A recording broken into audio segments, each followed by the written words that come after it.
So I'd like to call to order the Southborough School Committee meeting Wednesday, September 14th, 2022. Time is 6:30 p.m. A number of weeks ago, our school committee member Kim Tollander tragically and unexpectedly passed away. Her passing was a gigantic blow to her family, friends, the community, and the schools. Since then, there have been a number of tributes about her incredible contributions to all of us, and I'm not here to repeat those. But since this is our first school committee meeting since Kim's passing, and the first meeting of this school year for us, and because Kim was such an incredibly important contributor to this school committee, we would like to acknowledge her. A couple of weeks ago, I attended a welcome back meeting at Algonquin Regional High School. For those of you who might not be familiar with what this is, it's a gathering of all the district educators and district staff in one location at one time at the beginning of the school year. And this is a lot of people, maybe 1,000 or so. I'm not exactly sure. It was standing room only after it filled the seats in the Algonquin Auditorium. This was the first one held in the last several years since before the pandemic. Early in the superintendent's remarks to the audience, the committee members of the three school committees were projected up on the large screen in front of at the front of the auditorium. And because the committees are listed alphabetically, Northborough, the region, Southborough was up on the screen last. And I remember the sense of tremendous loss I felt when I saw just 4 names. And it is a sense of loss that this committee will continue to feel, even after the 4 names eventually become 5 again. At the end of Greg's remarks, he presented the district themes for the year. And I say themes plural because there were 3. I guess the district couldn't determine that one was better than the other 2. So the 3 themes are the power of we, building relationships, and making connections. And I said to myself when I heard them, if there were ever 3 things that when put together would describe Kim, I thought these were pretty good choices.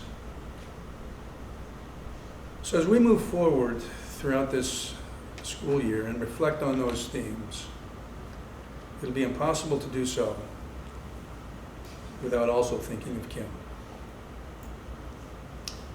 Thank you. I'm going to ask the superintendent if he also would like to add anything. No, I just want to echo your remarks and could not say it any better myself. So tremendous loss, and I think the best way to honor Kim's work is to do the work and get involved and make sure we stay student-centered and focused on why we're here. So thank you for the remarks and just echo your comments. Thank you. So first on the agenda, or I guess second on the agenda, is public comments. Anyone have any public comment for this evening? We also have an opportunity at the end of the meeting. All right, let's move to new business. And I'll turn it over to the superintendent. Sure. So although we had a very busy summer, our custodians and our extended school year programs running, we were very excited to welcome back our students on August 31st. Our buildings and our schools are not the same without faculty, staff, and students. So it's great to see their faces and see our buildings come alive. I think we've had a very exciting start to the school year, as we've had a chance to visit schools and talk with teachers and see students. It feels wonderful not to have the conversations around COVID-19 and mitigation efforts, and it's felt more like a typical year, and I think as a result, I think our kids are having a great start thus far. I think that as you mentioned, Roger, on August 30th, we welcomed back all of our faculty and staff. It was the first time since 2018 where we were able to gather as 10 schools, 3 district, 1 community of learners. And it was nice to see everyone in one room in terms of folks who are doing their work across our 10 schools. So this evening we'll hear from some of our directors around some of the summer programming, the start to the school year, and then we'll hear from our principals around some of the highlights of the first couple weeks. So why don't we start with Clayton? We'll start with principal updates, and then we'll hear about some of the summer programs. Sure. Thank you, Greg. I just want to thank Assistant Superintendent Lavoie and his team and all the staff at NRT for all their work over the summer. To have our 15 buses all arrive within 5 minutes of the start of school during the first week of school was truly amazing. So kudos to you and your team, Keith. I'd like to share a couple of big highlights which support the theme Superintendent Martineau highlighted in his welcome back presentation, highlighting community and from that established connections. So on the first day of school at Finn, one of the best that I can remember, buses arrived on time within 5 or 10 minutes. And as our students were getting off the bus, many of our first grade students were reaching out and holding the hands of nervous kindergartners as they got off the bus and made their way into their new school. This was nothing that we had told the adults to do, nothing we highlighted in any recommendation to parents. It was something our students chose to do because they saw a peer who was nervous and needed a helping hand. And it was just it just opened our hearts tremendously to see that. This level of caring and compassion was something that carried over throughout the school day, where the big first graders were saying hi and welcoming kindergartners and preschoolers in the hallway. And it's just something I haven't seen in our school for quite a long time. Continuing with the theme of connections in the power of we, Finn staff did a great job of connecting with students on an emotional level. They spent the first few days of school having students really get to know who they were as staff people, as human beings, not as their teacher, each other, and our school. Every teacher took students on a very detailed tour of the school, introduced them to every staff member that was available, and staff had students spend a great deal of time detailing who they were as students, their likes, their dislikes, their families, their commonalities, etc. Teachers are in a tradition now of taking first day of school photos, which they don't send to parents, and they pair them with the last day of school photos to emphasize to our students the tremendous growth that they have made over the school year. So that was fun to see that tradition start again. It was truly a wonderful start to the school year. Thanks. Mrs. Mucci. Thank you. I'd like to start by thanking Mary Ellen and the school nurses and the medical advisory team who, while a quieter summer, have certainly had still an active role in preparing our schools and making sure that they were safe and ready for students to return. They've done an excellent job in preparing staff by leading annual trainings, communicating with parents and families, and helping our students every day. On behalf of the Southborough principals, I'd like to thank the nurses and Mary Ellen. This year we've adopted the school-wide theme of the power of connections was last year, the power of we for this year. On our first PD day, as a staff, we took part in activities that shined a light on the diverse backgrounds, skill sets, licenses, and life experiences of our staff. As a faculty, we have a lot to offer our students, families, and each other, and it was really great to all be together in the same room and really lean into one another and start the year knowing that we have each other to count on and to work with. We had our open house held the night before school, and it was a wonderful way to start the year. It was our first community event of the year with about 95% of families in attendance. I'd like to thank SOS for sponsoring an ice cream truck, which certainly added to the excitement and no doubt also a strong turnout. And we're excited to return to the traditions, as Clayton mentioned, and all those things that make Woodward such a unique place. We ended our first week with a performance by Johnny the K, a musician who shares his message of kindness and compassion through song. Other traditions we're looking forward to returning are our community math day, community reading days, and really just getting parents involved in the school and have volunteers as much as possible. So, a great start to the year, and to echo Clayton's sentiments, we're excited to get back to those things that build community and really make Southborough such a special place. So I'd like to start by thanking Director of Facilities Brian Fantoni and the entire custodial crew for the immense work done over the summer. A lot goes on behind the scenes in order for us to open our schools and our classrooms. Staff, students, and families greatly appreciate their work and devotion to keeping our schools healthy, clean, and safe. So thank you to that team. At NERI, two things I'd like to highlight as well. Our focus is the power of we as well by making connections and building relationships. Just this week, we launched our buddy classrooms. So we're partnering 4th and 5th grade students together. Our goal is to make connections and develop friendships. It directly connects to our SEL goal and our culturally responsive and 365 foundation literature that we received last year. So we're excited to bring this into all of our classrooms. This week was our first meeting, and students were able to interview each other and share with the entire group.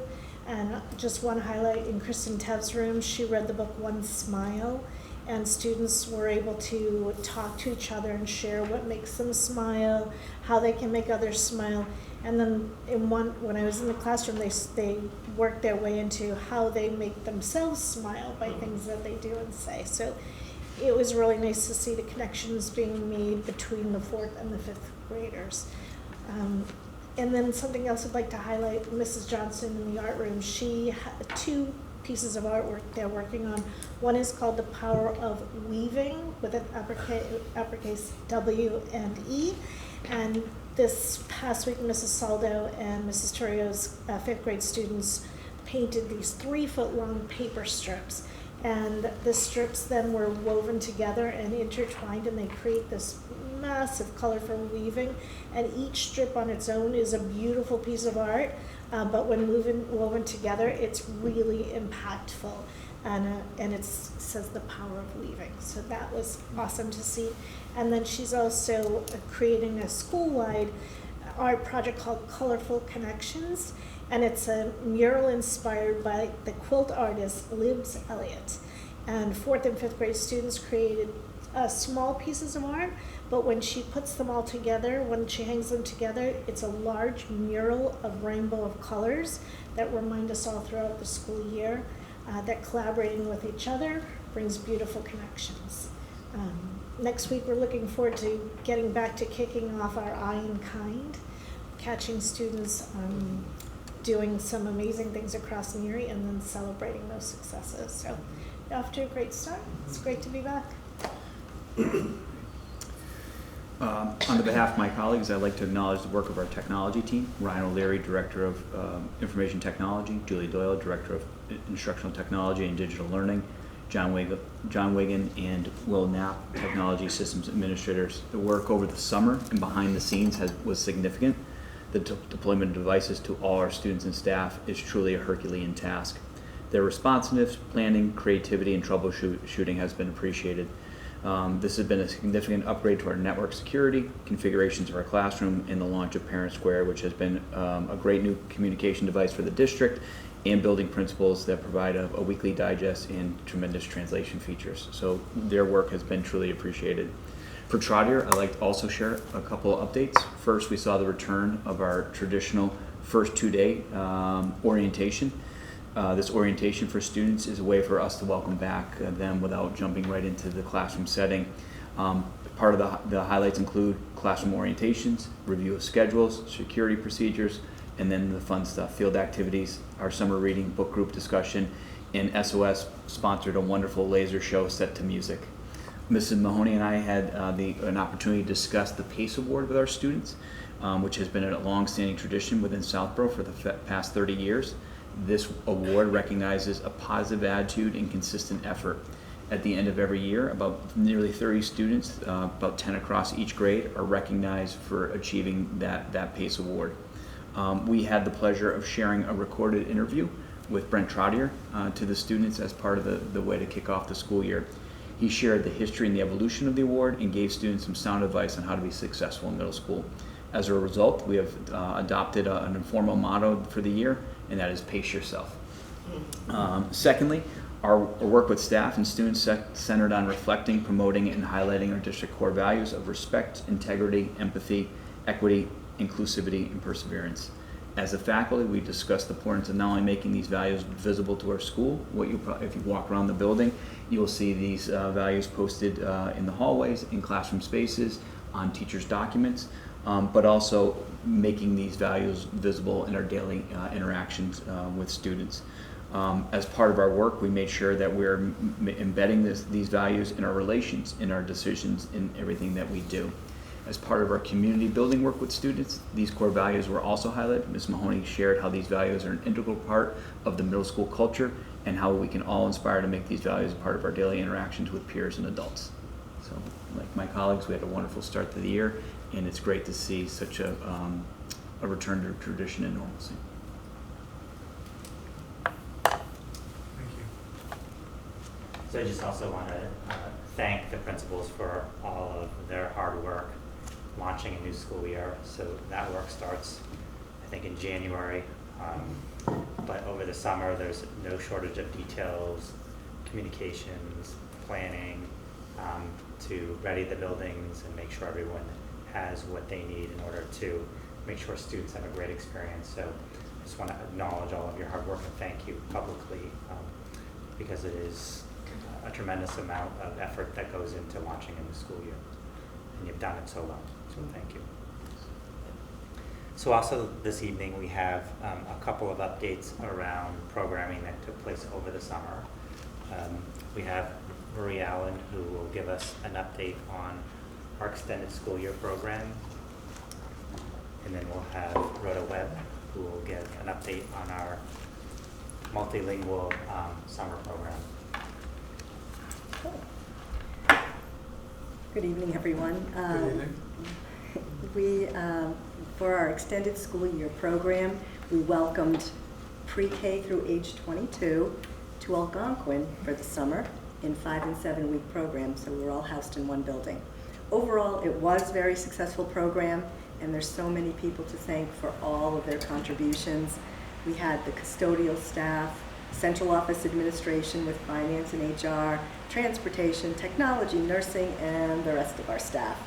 It's truly a huge effort. It's like having a mini building, like an elementary school number. We had 210 students across all of our districts, so it's really like running a school. A special thanks, obviously, to Helene Desjardins, who did the coordination for ESY again this year.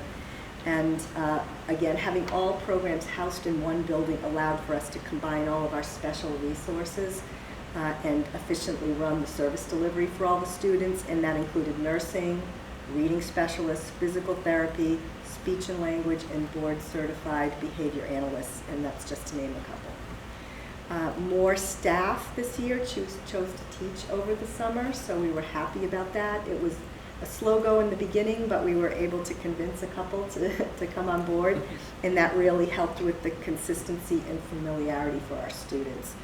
We're looking for next year ways to attract more of our staff to work over the summer, and we're exploring our offerings in terms of days of service and length of service and hours of service. And we've started those discussions with NSPAC. We've looked at our neighboring communities to see what they're offering, just to make sure that we can attract as much regular staff as possible to benefit our students. Maria, sorry. Is this the first time in a long time that we've had all of it housed in one building? Yes, Okay. we've never had it in one Okay. building. First.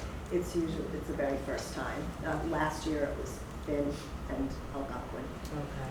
Will we continue it? Now having seen how that's run so smoothly, is that? I would like to, but we'll see. You know, it really depends on, it's always a challenge for the custodial staff to get the building ready for the high school for the next year.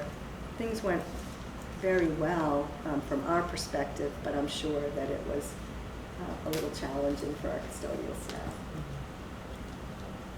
Could I ask, at the beginning you said from age pre-K through age, and what did you say? 22.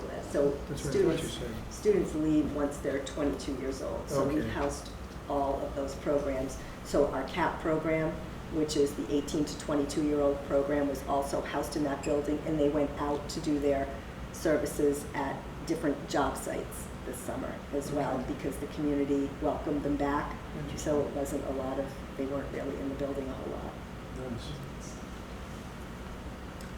So I will add to Kamali's question. Our intention is to continue having that at Algonquin Regional High School, and the custodians and the facilities team at Algonquin has been extremely accommodating, and I think that is our plan to have it there again. It allows us to maximize our resources. Yeah, it just sounds like a great gain of synergies, and when we talk about attracting the teachers for next year, that could be a way to say, you know, we only have to be in one place, right? So. And I just also want to compliment Marie and the Student Support Services team.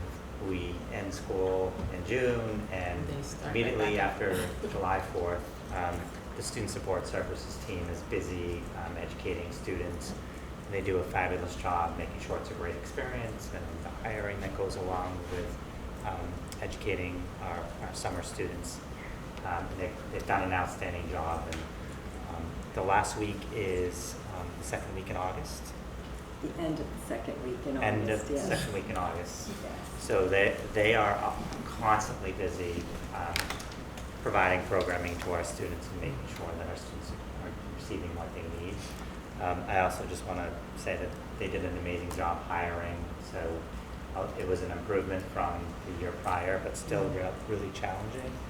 And they did a lot of networking and phone calls and personal invites to our faculty and staff, which resulted in many of our educators working in the summer program. So well done. And those Yeah. teachers got to know the students, the incoming students for the next year, so it was a benefit to the teachers too, to get to know the students that they would have. And I think we're already starting the planning for this upcoming summer.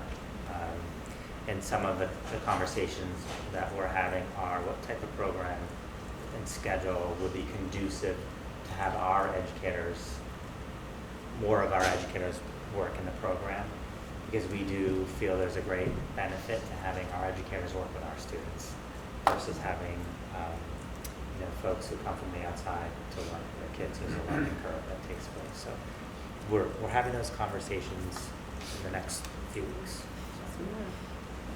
So it sounds like you were pretty pleased with the way the program worked out this Yes, time. absolutely. It was definitely an improvement over You last sort year. of see it in your face. You Yeah, can just it see was good. I mean, we were busy, but it was great. That's great. We were happy with the results. And the kids were too. The kids were great this summer. Masks off, running around hallways. It was great. Thank you, Mary. And next we have Rhoda Webb, who is our director of, and we're changing the title. And Brace yourselves. instead of English learners, multilingual learners and equity. So we're rebranding. We're no longer calling our students English learners. We're calling them multilingual learners. A broader, more, I think, speaks to the work that we're doing in a broader context. So welcome, Rhoda. Thank you. Sorry, Rhoda. It's all right. I had a few images for you to see the children in action, which is much nicer than listening to me. But good evening. So this year we had our in-person, of course, program for our multilingual learners. And we all gathered at Proctor School this year. We had a total of 67 students with 25 students attending from Southborough. I want to thank Keith Lavoie that helped us. For the very first time, we offered a bus for our summer program. So families that whose children could not come before were able to attend. So that was a huge difference.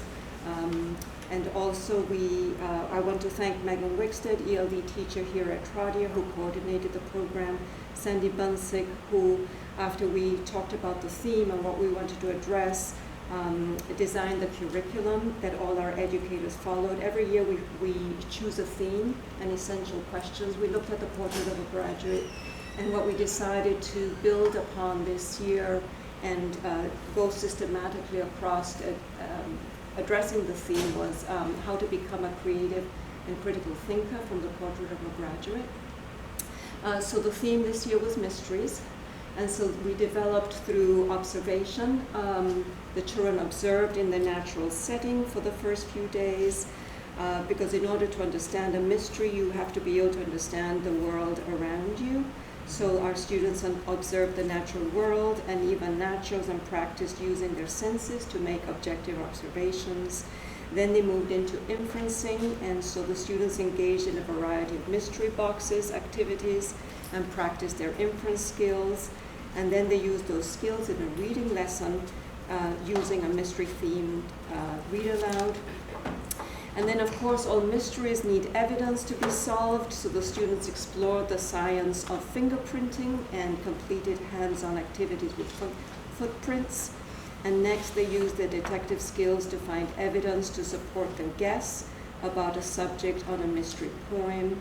And in the second week, the students explored and solved mysteries in math, art, and science. Then they also participated in mock archaeological digs using cookies and brownies. And the students then worked cooperatively to put the artifacts back together, which were clay artifacts that had been broken. And so they were calculating and measuring and then had to put the artifact back together. And then the end project was a variety of digital and interactive escape rooms for all levels. So definitely our students, we build community. It's first grade, rising first grade through the high school. Everyone working on the same themes, but developmentally appropriate, of course, and they thoroughly enjoyed the 2 weeks.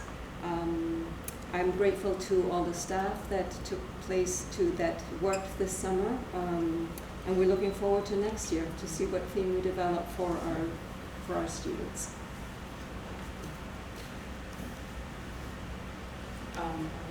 Rhoda, is the program at the beginning of the summer or at the end of the summer? At the end. So it kind of helps them to transition into the beginning of the school right. year? Okay. Yes, yes. And at that point, there are not too many camps, but it's a great way to get our students also. And we'll be looking for how what we teach in the summer shows up during the year. Anecdotally, teachers are able to say when they know what we've done, this is the comments that the students have. The other thing I'd like to say that our program for summer is fully funded out of Title III grant, which is supplemental for English learners. That means in the summer or after school, or not things that we do required by the district. What we also did was offer weekly tutoring, so some of our English learners, the students that had just recently joined us at the very end of the school year, or that we did not want too much of a summer slide to have impact, and so that's also, we funded that out of Title III program, and that was done separately from this program. Yes? Could you just remind us who is invited to attend? I remember your presentations, there are various sort of tiers or levels of the learning. Yes. So we're looking at students from Language Proficiency 1, which is an entering, through a developing level, that's level 3 or a low 4. Yes. Well, sounds wonderful. Sounds like a Thank nice you. content. Thanks. And I also want to acknowledge Rhoda for her hard work and planning, and I think Rhoda is always thinking about the students and how to get the most number of students to attend the program, and I think the layer that we added that we're really proud of was transportation. For many families, that was an obstacle to participating, so Rhoda worked really hard with Keith and made that happen, and that was a nice addition that we hope to continue in the future. Thank you. If I could ask, how many different languages are we dealing with, or just, I mean, not exactly, I guess, but So in the district, so we're working on that. How many languages exactly? But about about 20. 20? Yes, more probably. So we're working digitally on that right now to see which languages we have in our district. Thank you. Thank you. You're welcome. And the final update is probably not the most exciting but important, and that is about transportation. And I will share that I did smile inside when Clayton thanked Mr. Lavoie and the transportation team, because it really has been Mr. Lavoie who has undertaken the transportation this September. Linda McGrath, who is our transportation/registrar specialist, took another position as an administrative assistant in Natick Public Schools. And as a result, she left a couple weeks ago. Yep. And she did a lot of great work leading up to the start, but it's really resulted in Keith having to learn how to route, deal with all the issues, and he's done a fabulous job.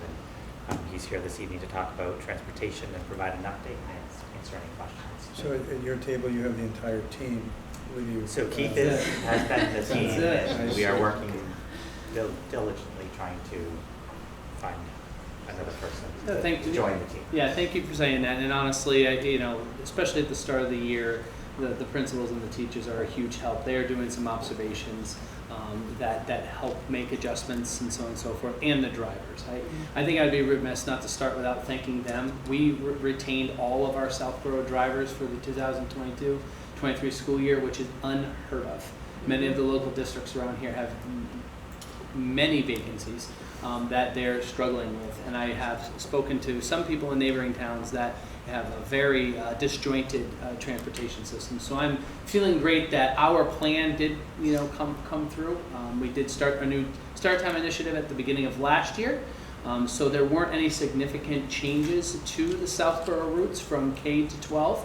But we did make adjustments. There was a lot of things that were learned. We've made some tweaks, and we're still going to. I'm actually welcoming the drivers to provide me with feedback on maybe some adjustments to the route, stop order, location if it's not being used. All those types of things are very helpful because we don't necessarily know everyone's plan, and not everyone has their plan figured out yet. So we will be infinitely flexible. I think I'm going to continue to get requests for transportation, certainly, maybe seasonally as things adjust, and certainly as the year goes on. So it's not like it's done now. I think it's going to be a daily thing that we keep a close eye on. But performance-wise, it is doing well. It's arriving on time. We have a couple of routes that we're investigating and looking at. There's a short window of time between the Algonquin drop-off and the Neary start in the morning. So we are looking at a couple of routes there to tighten that up. But I think we have opportunities to be more effective. So that's when we're really relying on the drivers and what the experience has been to improve. So we are off to a good start. I thank Clayton for saying that. I think we learned a lot last year. Our drivers are back. I can't say enough how important that has been to make this smooth. And the number of requests that have come in from Southborough and Southborough parents has been extremely reasonable, and nothing there has been extraordinary or something we haven't been able to deal with quite readily. So I'm feeling we're off to a good start. Hopefully it'll continue. Is there still a bus driver shortage? Absolutely. And so it's really that exemplify. I mean, the fact that we're able to retain all of them, despite the fact that it's unheard of, actually, to have all of our drivers and to retain. More importantly, not just to fill the positions, but to retain all 15 of the drivers we had does not exist. And as far as NRT and all of their accounts, I think Southborough may be the only district that did that completely. and they have small and large districts that they work with. So that's the commitment to drivers, and I think the principals would echo that. It's seen day in and day out. Keith, can I just add, that level of, that is so important for new kids coming on and kids who may be a little reluctant to see a familiar face and to know that they're going to be comforted by that driver who knows the family, knows the route, makes all the difference in the world. It's the first experience of their day, and it's the Yes. last experience of the day. We can't understate that. So that's part of the work that we'll hopefully continue to retain our drivers. It's important. I'd just add, typically I see a lot on the first day, 2-3 days, a lot of complaints and like concerns about issues. I didn't see any of that at all this year. It was the first time in a long time. I know, hopefully it continues that way, but Well, that it was, was that's 2 years great. ago during the pandemic, we didn't have any. Right. I just also want to, I think it's also speaks highly of our students and our community and our parents that, I think our parents are very supportive of our bus drivers and they are greatly appreciative of their encouraging words and they truly care about our kids. So I think it speaks well of our community that bus drivers want to stay and drive and transport our kids here, and they have such an important job. Yeah. And it can't be underestimated. So, I drive into Framingham most days, and there's a lot of, I'm not going to say it's unplanned, but there's a lot of construction situations that really slow traffic down. And do we have those kinds of issues? Because I'm sure that when a route is scheduled at the beginning of the year, right, it doesn't have built in that you're going to end up with a 15-minute wait at a construction traffic jam. Have we?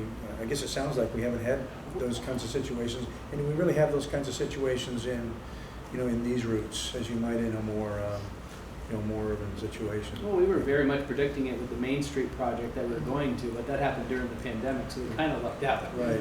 That was the biggest thing that we were kind of preparing for. But even for that, there was a lot of preparation and thought of, how can we, or what tweaks do we need to make to adjust to maybe just reduce the traffic that would go through certain areas. And there's going to be good communication between DPW, the police, and directly to NRT, our bus contractor, when there is a big branch down or a wire down. We get a nice flow of information, so whether it's planned or unplanned, we're able to adjust. And thankfully, because the drivers have been here for so many years, they figure it out before we do, to be honest.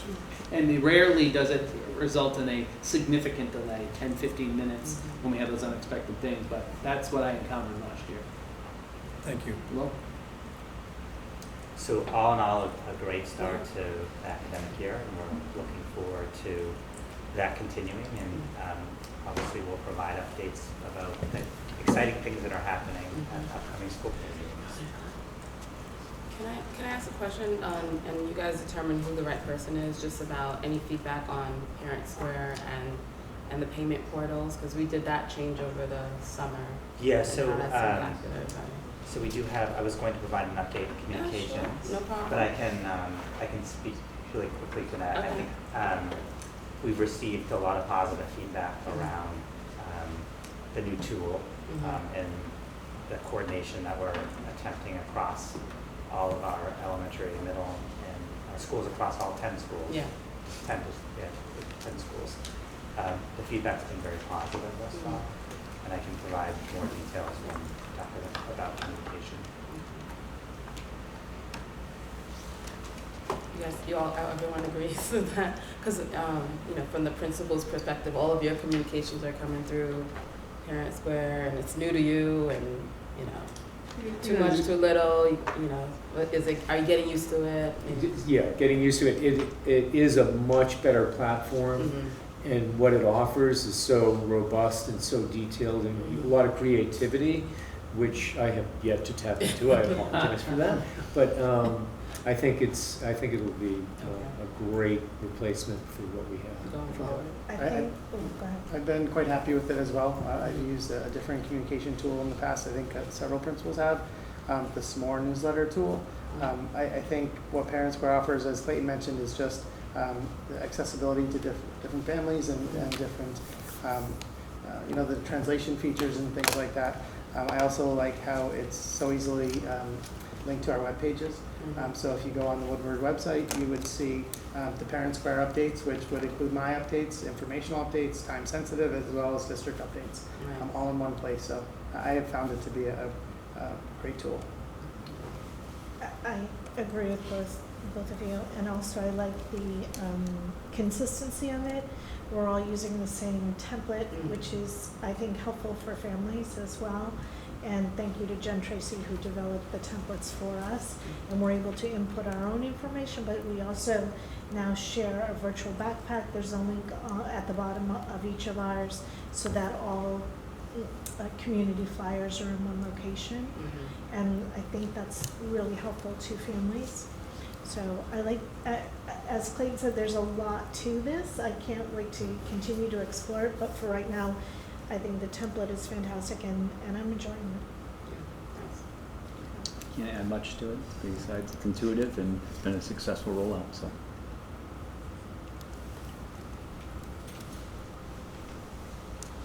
Okay. All right.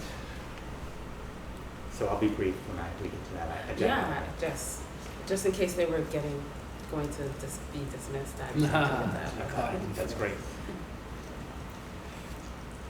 So are we into legislative update? We are. There is none. No updates at this Okay. time. MSBA update. So MSBA update, so on August 1st, the town of South Crow officially began its eligibility phase for the NERI Building Committee. The NERI Building Committee did meet on August 1st to plan next steps. We did receive a communication from MSBA around next steps and what type of data it will be looking for and submissions that are required. The eligibility period is a 270-day period, but they will move as quickly as the building committee is able to move because of a lot of the work that we did last year in terms of the enrollment studies, the feasibility studies. We are in excellent shape to submit those documents way ahead of schedule so that they're in the hands of MSBA and its board. And if they have everything they need, it might consider us moving Southborough up earlier in terms of the next phase of the project. So all in all, we're in a great place. We know what data we have to submit. We're in the process of drafting those data submissions and preparing for the next step.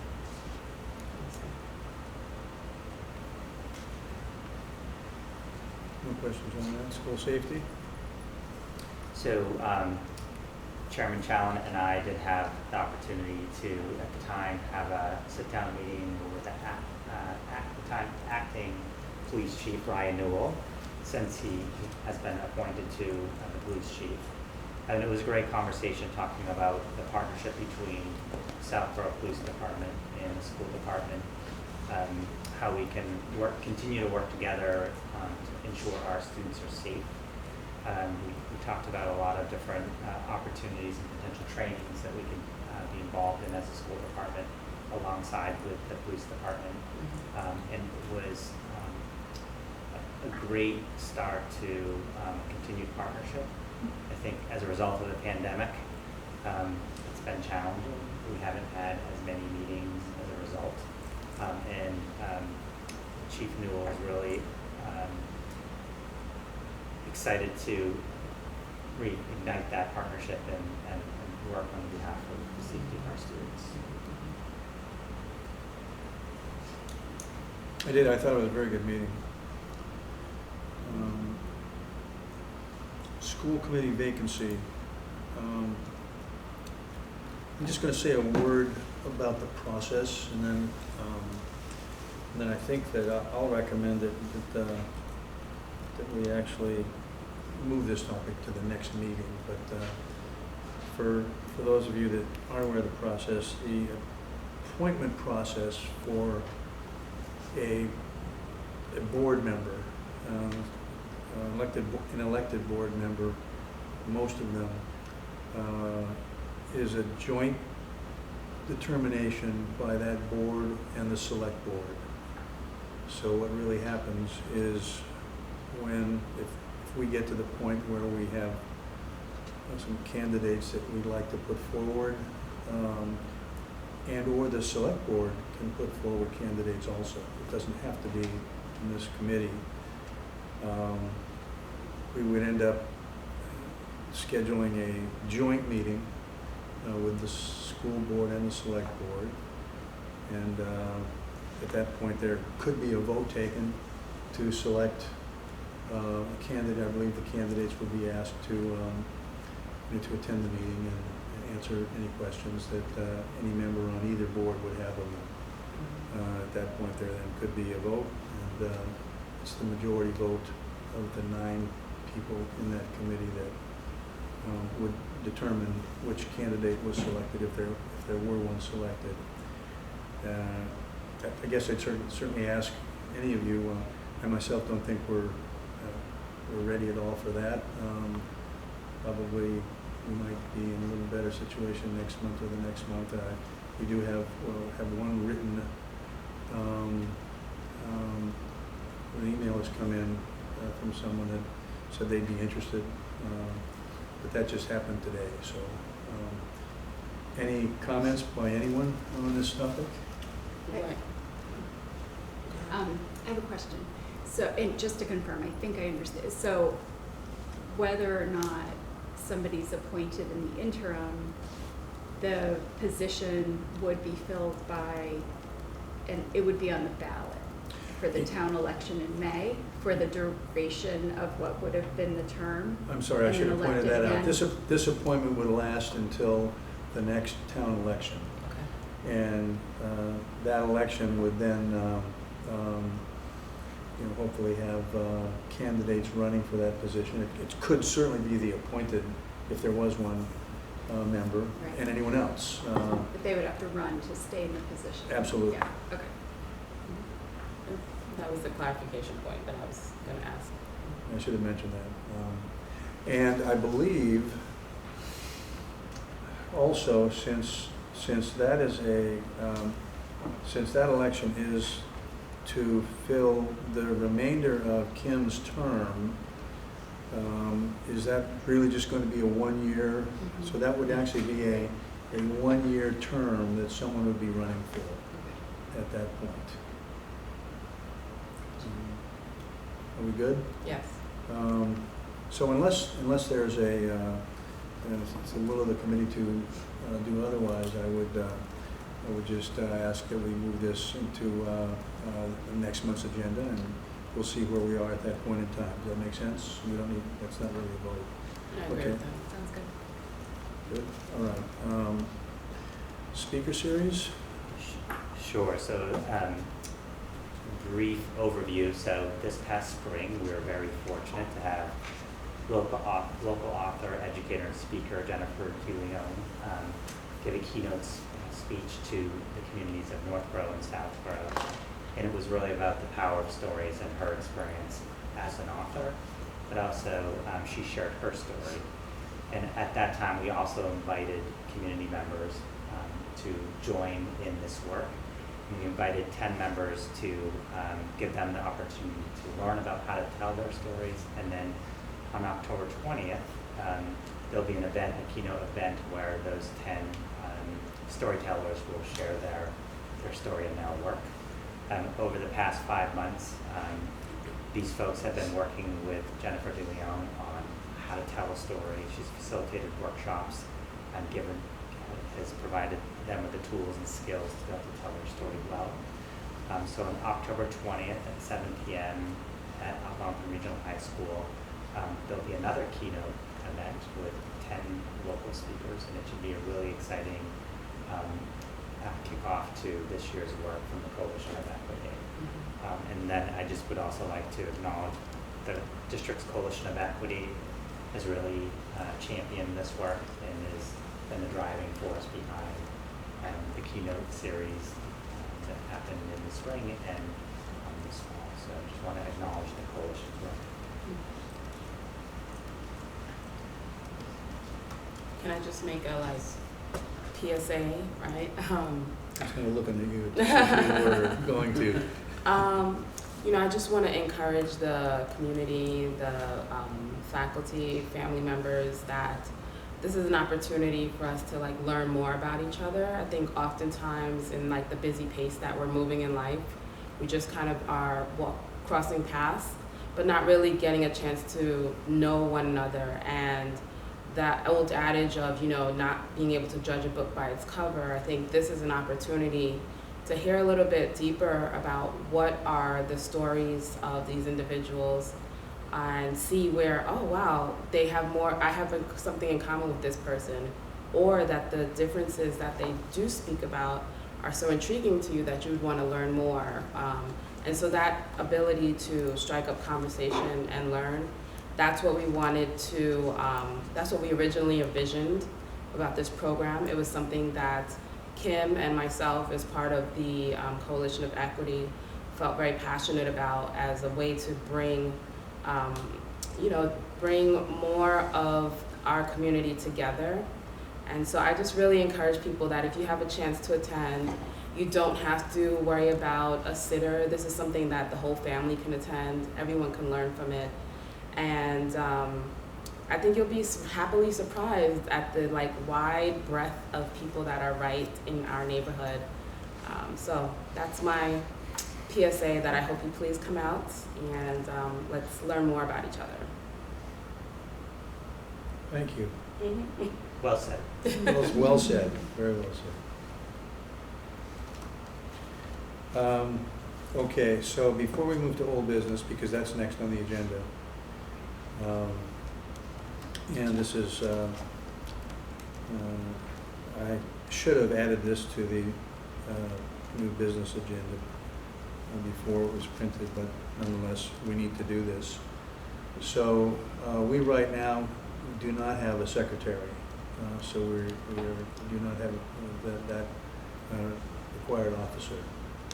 So we need to nominate and vote a secretary tonight. I'm going to move right in and nominate Jen Primick for secretary. Second. Any discussion? Unless it's from Kim. And thank you. All right, so all in favor of Kim taking over this position? Of Jen? Aye. All opposed? It's unanimous. Thank you. And we will now go to old business. All right, so we have an update about the before and after school program, and Mr. Lavoy will provide that update. Thank you, Greg. On July 1, the district is very able and in a good position to take over the extended day program at SEDP. And fortunately, I can say that there was not a disruption in service to the community. I think first and foremost, I really want to thank Director Carrie Packard for her work during the transition. A lot of things happened behind the scenes to make it happen, but we were able to start the summer camp on time. It even actually started as part of the old SEDP organization and transitioned without a flaw right into a district supervised one. So since then, though, we've been working really hard. It's really been a genuine collaboration with Carrie and all the staff that she has, and then blending it with what our organization is a part of. So whether it was HR, Becky in finance, she has a couple pieces that she is going to share. We even branched down to technology. We worked with facilities to make sure that everything that they needed was covered. And we're off to a pretty good start, you know. One thing that Becky's going to mention, I'll let her share the negative stuff, in a bit, is that we really haven't seen that interruption at all, and we are at full capacity in practically every school. I think there's a little holes here and there that we could fill, but the community responded well. And if there is anyone interested in working for our extended grade program, there are vacancies, and it's similar to a lot of different areas that, there aren't a lot of people that are able to have those types of jobs. So we really encourage people. We're actually doing an outreach to Algonquin to see if we can bus them down. I know someone that can handle the buses, so we can get some of our high school kids down here to help support the program, and we're actively pursuing that. So that, I think, is a great example of how we can use the power of the organization of our district to help get staffing in, and hopefully have Algonquin students be part of the program in short order. So we already connected with Principal Bevan. We're going to have some outreach going on, and I hope we can get some high school kids that would be willing to participate. So it's been good. On the negative side of things, the financial system that we thought was going to be quick and easy and a quick rollover wound up being a little more challenging than expected. Becky worked very hard, almost too hard. And in fact, she might have even gotten a little angry during the transition because it didn't go that smooth. And I never thought I would say those words, but it was a frustrating piece because we were relying on a third party to help with the rollover, and we were told it was going to be easy, and it wound up being kind of challenging. So I'll let Becky share some of the pieces of those. Fortunately, though, we're out of the woods of a lot of those, and we're off and running. But I'll let you share some of those things. The good stuff. Thanks for that. I set it up well. So the system that we had planned to use was ProCare, which is the system that SEDP actually had been using as their financial system. And unfortunately, there was some sort of holdup with the town's tax ID number, so it involved getting Brian Ballantyne involved in the situation, and even our bank to verify the tax ID number. So it really delayed our implementation of that project, and actually the first round of invoices were all manually done by yours truly, so that's where I guess the frustration came in. But we were able to get those invoices out, and now ProCare is operational. I know there are some hiccups at times with the payments, but we've been working with them to iron those out, and so we're still exploring the system. And like I said, we've worked so collaboratively with Carrie and her team that this summer has actually been a very positive one in terms of moving this forward. Another good thing I wanted to mention on the good side, we took that. The good side is that we were able to fully function the summer camp, and we had over 105 students participating, over the course of the summer. Not fully for all, 7 weeks, but over the course, drop in as needed, and Carrie managed that very well. So we're off to a good start, and like I said, at now back to school, we are at pretty much full capacity in all 3 buildings. I just have a question about enrollments. You said it's pretty similar to how it was before, but are any families waiting or unable to get into extended day? Yeah, there is a waiting list. That I don't know the exact programs that have a waiting list now, but there are a few of the schools that do, mostly after school care, that is where the waiting list is. We're trying to actively work with that and hopefully reduce that over the course of months versus waiting too long. But it's not a matter of, it would be great because we would have the space to be able to expand into. We don't have the staffing to support it. So that's more of the obstacle than anything related to what previously was a rental agreement or space confinements and things like that. We would be able to if we had the staffing, but we simply don't. Not to mention COVID. So, the system that had been used before, ProCare, that's actually the one that you're now using. And except for, I don't want to minimize the frustration, an administrative issue which was outside of your control.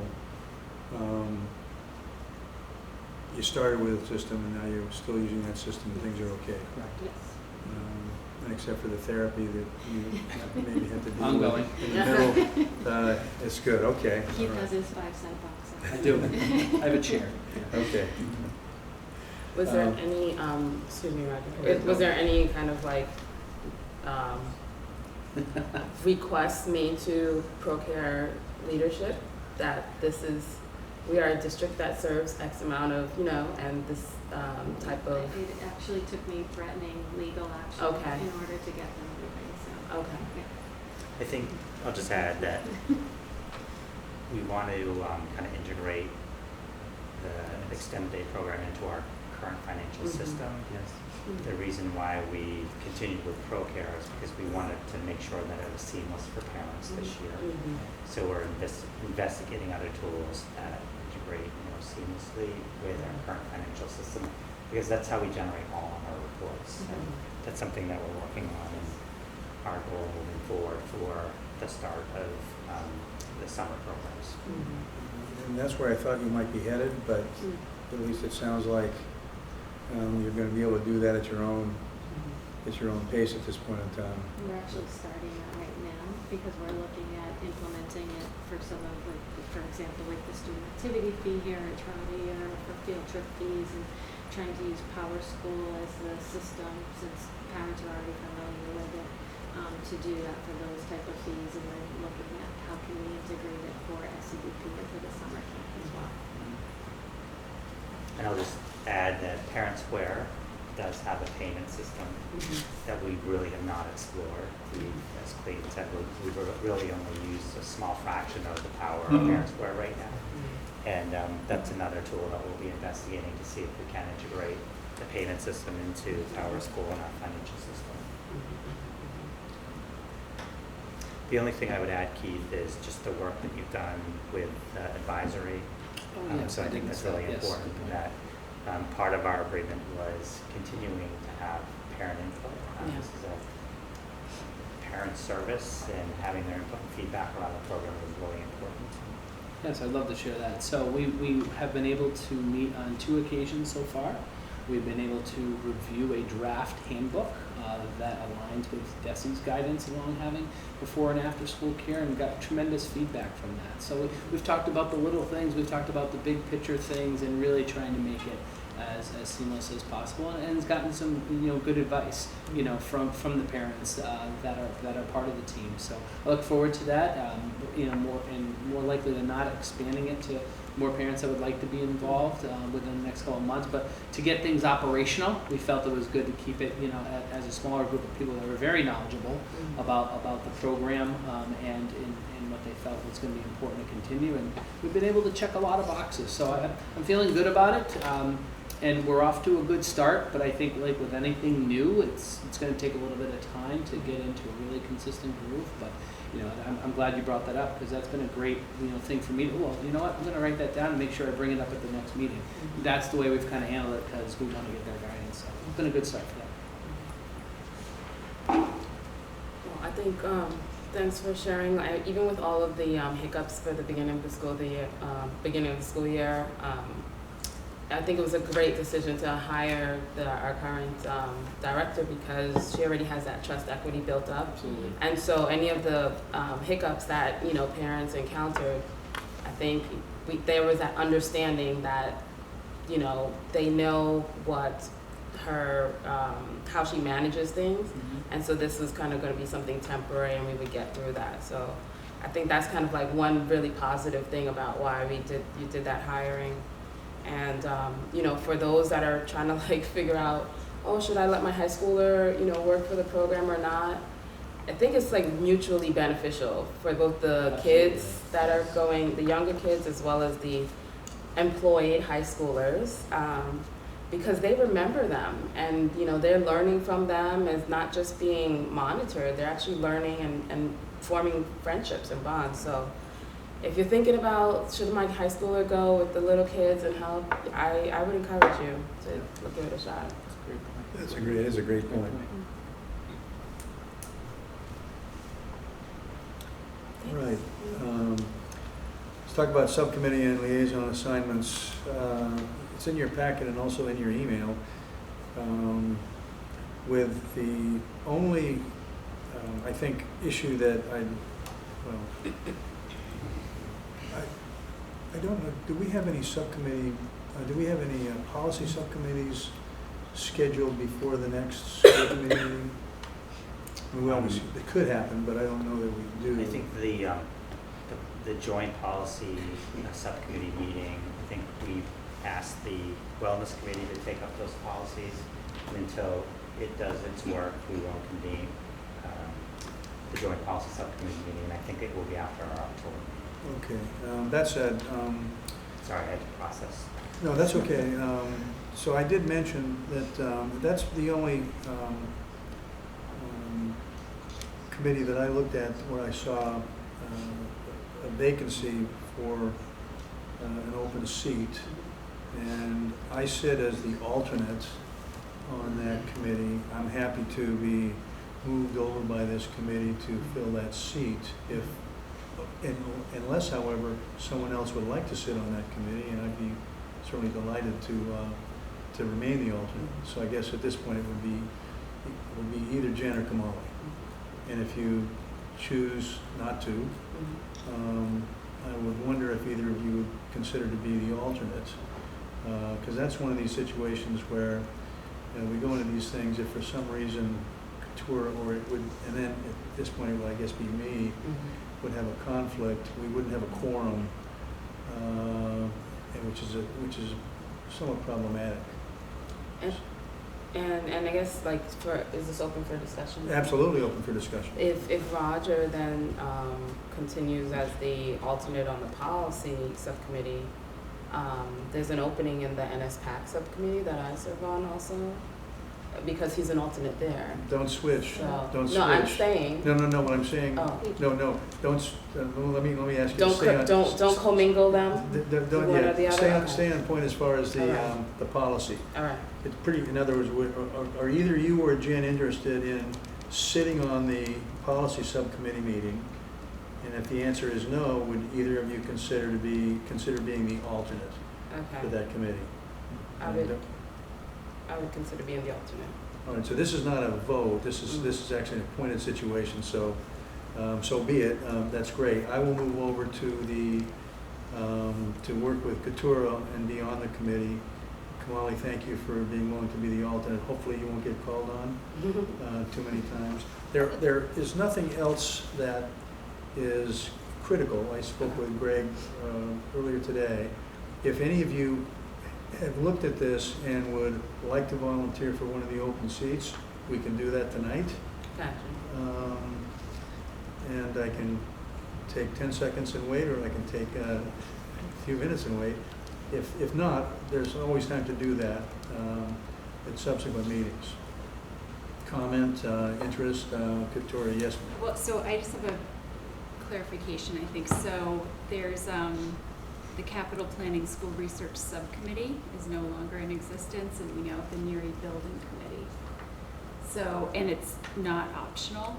So I'm wondering if we want to move that up.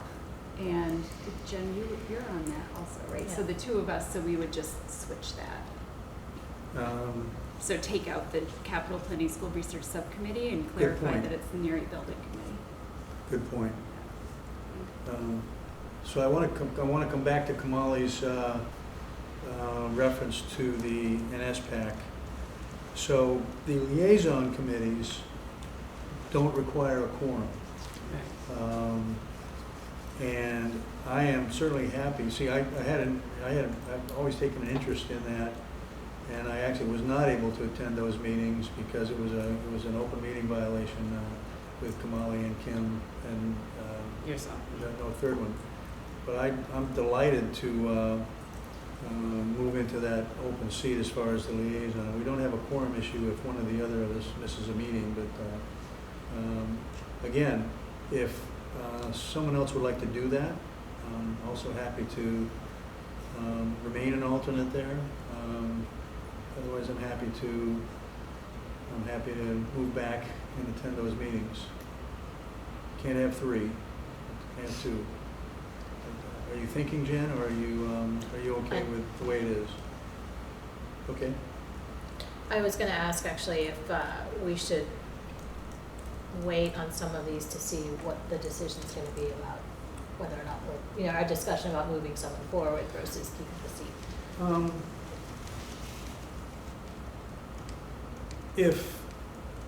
I think it's an either or. If there were a need for someone on a committee now that's important, I think we fill it. And if and when we add a member, certainly invite them to look at any committees they'd like to sit on, and frankly, if there was such a high degree of interest that they were interested in one that was already filled. Knowing the reasonableness of the folks on this committee today, I don't think that would be a problem at the time. Make sense? Is that fair? All right, so I think we're done with this one, and we will go on to COVID-19 guidelines. So I'd like to invite Mary Ellen Duggan to join us and provide a brief update on the mitigation efforts that are underway for the 22-23 school year. And then while I'm speaking, I'd also like to, after Mary Ellen Duggan is finished, if it's the will of the committee, to have the principals exit the meeting and start their homework. Get back to work. Yes. Yes. Can we selectively ask certain ones to speak there? I don't mean to be looking at you, Clayton. No. That is the power of the committee. It's the will of the committee. I don't see or hear any objections. No. So that, Mary Ellen, I want to start off this by apologizing. I know that you were used to being at the top of the list on these meetings, but hopefully you're okay with the fact that there's less emphasis placed on this now, hopefully, and will continue to be, and I hope that's not a problem for you. Definitely not a problem. But we still want to know what's going on. I'm hoping it'll fall off the bottom of the page. Okay. Okay. I think we all are. So we've had a great start to the school year. As Greg and the principal said, it all seemed a bit more normal after the past 2 crazy years. When we look back to last year at this time, we were contact tracing, quarantining still for 14 days, and setting up test and stay sites. It really is a whole new, more normal start to the year. More normal, but just as busy. The health offices, as Steve said, have been bustling. In the past 9 days, this is just an overview of what's happened in the school health offices in the past 9 days of school in the 4 Southborough schools. The nurses have performed 90 medical procedures, administered 157 medications, and assessed 337 students for a variety of illness, injury, and/or just for support. And although we'd like to think COVID is in our rearview mirror, unfortunately it's still here. In the first few days of school, we did have a cluster of cases at Woodward.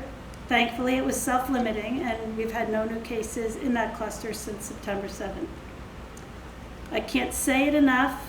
I'd like to stamp it on my forehead, walk around with a poster, but we rely heavily on the community commitment of our staff and our students to stay home if they're symptomatic. This is a key mitigation factor.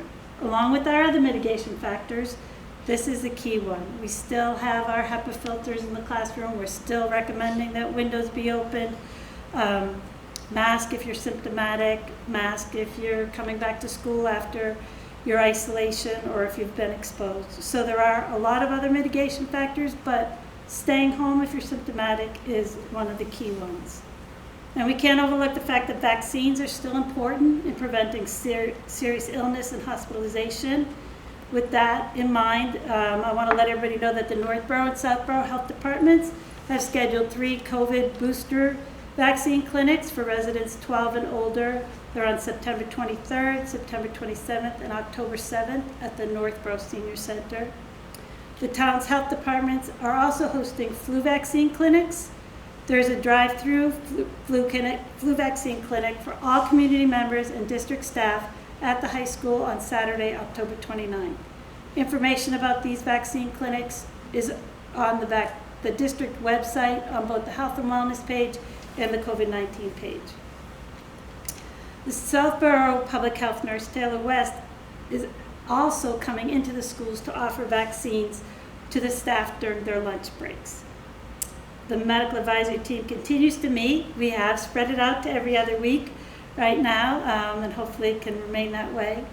We do talk a lot about the COVID what-ifs. What if we do have an uptick in cases or a surge like we did in January? What will we do because we aren't testing? What do we have as backup plans?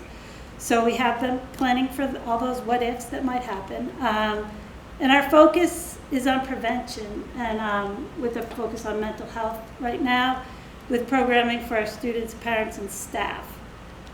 So that's where we're headed with that. In light of that, I'd like to let everybody know that Jennifer Lipton O'Connor, through a grant from Metro West Health Foundation, we have a subscription to MPY, which is, it's eluding me now, Massachusetts MYP, Youth Partnership, which provides professional development for staff, as well as presentations for students and families. Also, through her relationship with Riverside Trauma, Jennifer has secured funding for the Signs of Suicide program for both of our middle schools and our high school for the year. A few of us participated in a Train the Trainer this summer, and we are beginning to planning the rollout of this program. We are planning for more community and parent programming, similar to the webinars in the spring. And we have our continued collaboration with Youth and Family Services and the Board of Health as we look at various mental health grants and funding that's available to us to support us in this prevention. That's a lot of stuff. Quick overview, but if you have any questions, I'm happy to answer them.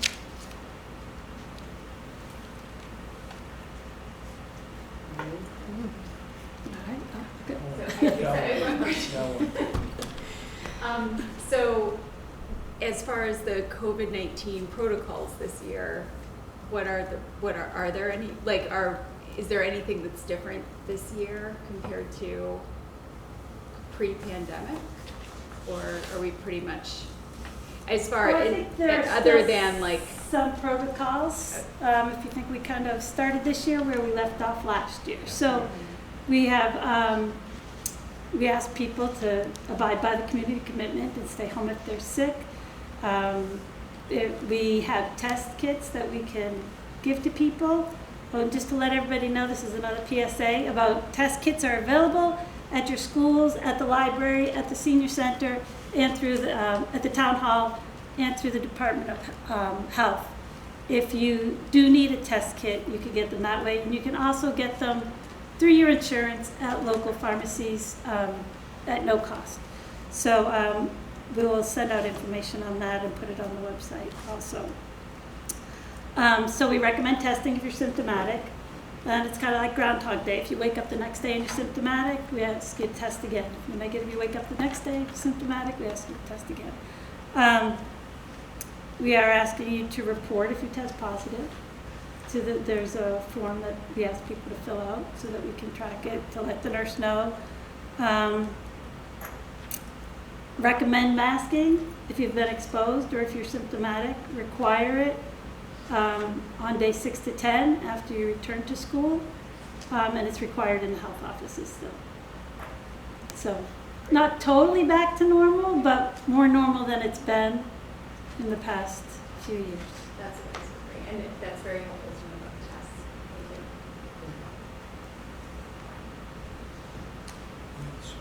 I'll just comment that it was very odd not connecting with Mary Ellen daily. And at times, it was like, should I be doing more? Because we're so used to being in the state of always connecting and communicating. So I just want to thank Mary Ellen for her work and her diligence. And I think Mary Ellen had a more normal summer than the past couple. And just acknowledge her work and the school nurses, as Steve had acknowledged in the beginning. I think we all had a more normal summer without any long extended meetings. Right?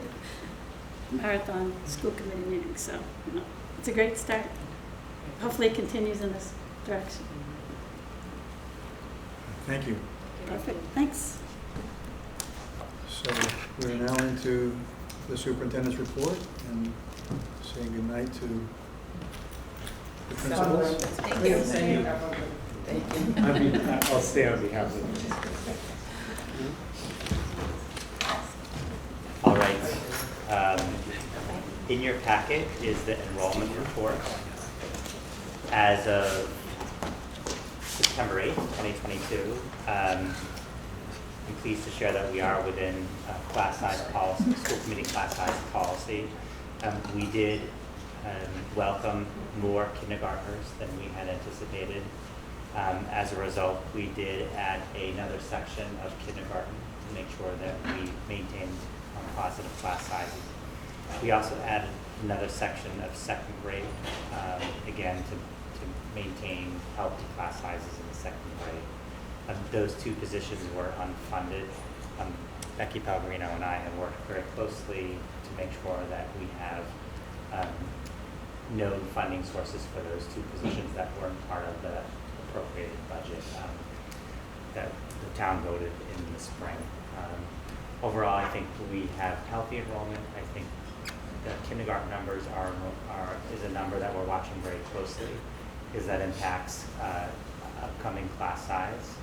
And as we think about the Neary building project, it's something that will kind of impact the conversations that we have as a community in terms of the scope of the building. And I'd be happy to answer any questions.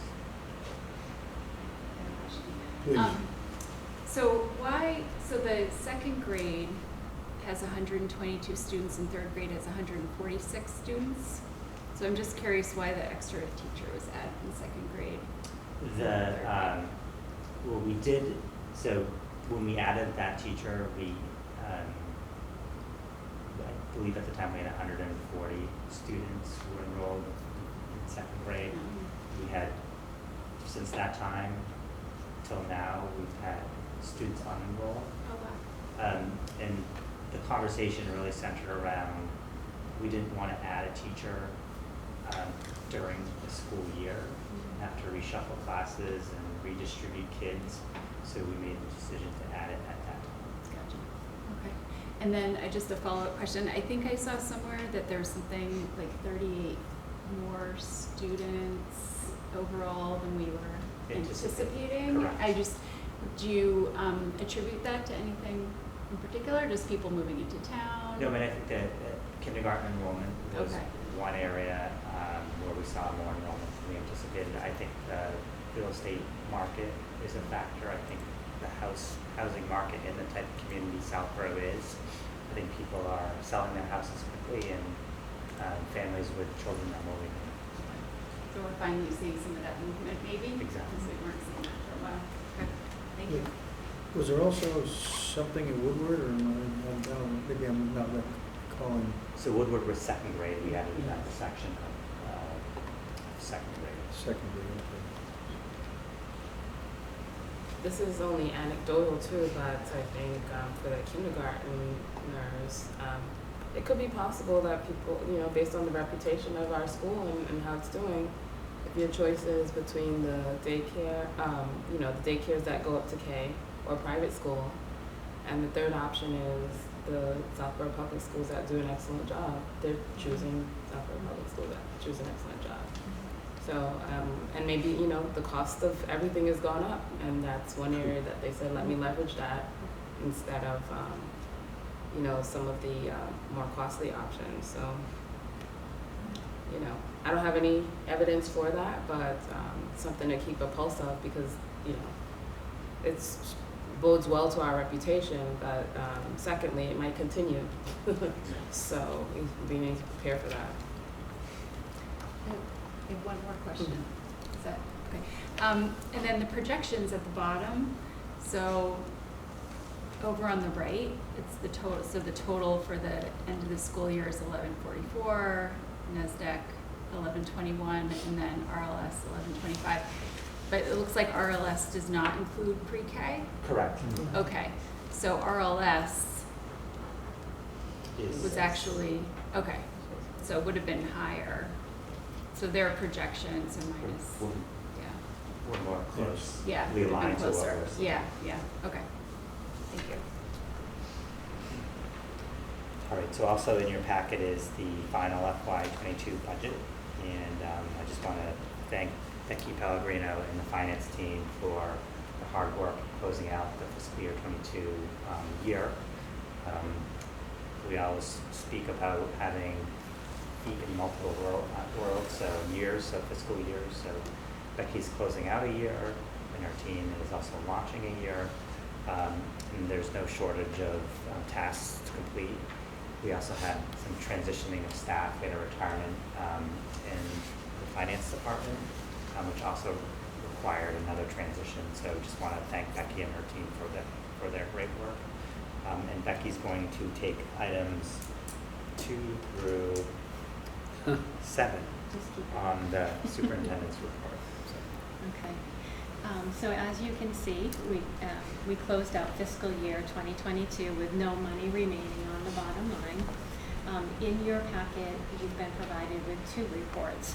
One that shows whether the line items were either over budget or under budget or right on target. And the second, which is a format that was recommended by our auditor, shows an adjusted budget based on the actual expenditures. So that's why you have 2 reports included in the packet. Some of the areas where we saw overages last year were substitute teachers, instructional hardware, that includes devices for students and for staff, instructional software, heating and electricity, maintenance of buildings, and then also special education transportation. And those were all areas that we had been watching throughout the year. And as Greg had mentioned, I would really be remiss if I didn't speak about the work that the finance team did this summer. Because of the staff turnover, and it was probably at the worst possible time that this could happen at the end of the fiscal year and the beginning of a new fiscal year. It really was all hands on deck throughout the summer to get things done while we looked for a new financial coordinator for Southborough. And I'm happy to announce that Corianne Bardsley did join our team in August. She comes to us from the City of Marlborough's auditor's office. And so she really has hit the ground running, and we're thrilled to have her. But I welcome any questions on the FY22 budget. No question. Can we vote? Okay, so you want to vote on the final FY 2022 budget until audited? Yes. When is it audited? They've already started. Already started? Yes. This goes over a period of several months? It or- does, yes, yeah. I think they started in July, and they'll probably wrap it up over the next month or so. All right, I'd entertain a so move to approve the Southborough Public School District final fiscal year 2022 end of year general fund expenditure report until audited. This is dated June 30th, 2022. So moved. Moved by Kamali, is there a second? Second? Seconded by Katura, is there any discussion? Hearing none, all in favor? All opposed? Approved unanimously. Okay, all right, on to FY23. 2023. So as of August 31st, we had just over $2 million remaining on the bottom line, or 9.25% remaining. One thing that I do want to point out is that you will notice that some of the special education encumbrances are not included in that report. That includes the tuitions and the transportation. And I know that Marie and her team have been working to get those encumbrances included in the budget. So in comparing this report to last year's report, last year we had about 1.1 million. I do think that once those encumbrances are included in the system, that you will see it really be more in line with where we were last year. But at this point in time, it's still early in the season, and I have nothing to report in terms of concerns. Questions? All right.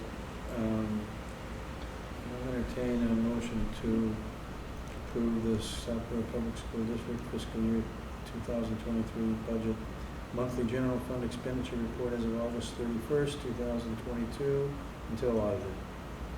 So moved. Second. Moved by Katura, seconded by Kamali. Is there any discussion? All in favor? Any opposed? It's unanimous. Okay. And grants now.